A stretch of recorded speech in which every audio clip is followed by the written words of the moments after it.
fet? Sí, jo també. Tu has notat alguna cosa? No, perquè jo no he notat res. Escolta, tant de rotllo amb una bombeta i tot continua igual. Vale, vinga, adéu. Del canvi climàtic se'n parla molt, però no acabem de veure que estigui relacionat amb el que fem cada dia. Ens pensem que és una cosa de les fàbriques i dels camions, però no acabem de veure que aquestes fàbriques i aquests camions estan fent el que després nosaltres consumirem, no? Cada dia. Pensem que el que podem fer és consumir menys energia i aleshores, per exemple, canviem les bombetes i posem una bombeta de baix consum, però a més de canviar una cosa per l'altra, hauríem també de qüestionar si necessitem tantes coses. Quizás hablar de coches ecológicos es una contradicción en sí misma. En algunos países está prohibido asociar esas dos palabras en la publicidad. Un coche como mucho es menos contaminante. Y con los planes Renove no se está teniendo en cuenta la mochila ecológica de un producto, que es que al fabricar un coche, una nevera, lo que sea, hay que extraer materiales, hay que consumir energía, hay que transportarlo todo al sitio de fabricación, hay que transportarlo al punto de venta, hay que deshacerse de los residuos del aparato viejo que aún funcionava. Sobta molt que el menjar estigui tan relacionat amb la contaminació i amb el canvi climàtic. La carn, per exemple, és dels aliments que necessiten més recursos naturals per produir-se i es generen moltíssimes emissions en la seva producció. Si fer canvis quotidians en el consum té algun impacte, només és el de retardar l'agonia mediambiental. Per tant, potser millor que no fem cap canvi, que contaminem molt més ràpidament, així tothom se n'adonarà dels efectes negatius i farem canvis estructurals de veritat.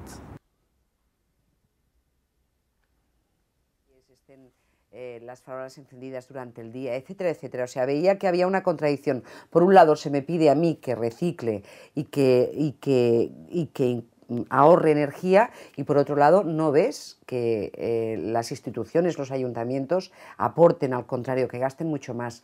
Pero posteriormente, lógicamente, me di cuenta que me daba igual lo que hicieran los demás y que yo tenía que tomar un cierto compromiso. I quan hi hagi una quantitat de gent que estigui fent el mateix, aleshores, per imitació, doncs, potser el que estarà ben vist és fer això. És viure d'aquesta manera, és consumir menys, és rentabilitzar més el que tens. Se'ns demana que fem canvis a la nostra vida quotidiana, perquè són bons globalment, moltes vegades no són convenients a curt termini o quotidianament.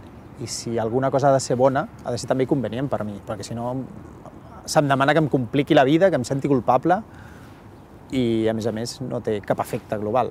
No he canviat els meus costums perquè sigui superconsciència del canvi climàtic i del consumisme i tot plat, sinó simplement no sé per què abans necessitava consumir i ara consumeixo el que necessito.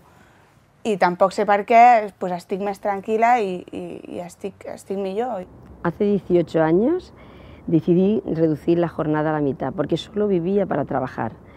Para mí no tenía sentido el trabajar cada día sin poder compartir nada con los demás. Era una vida muy esclava.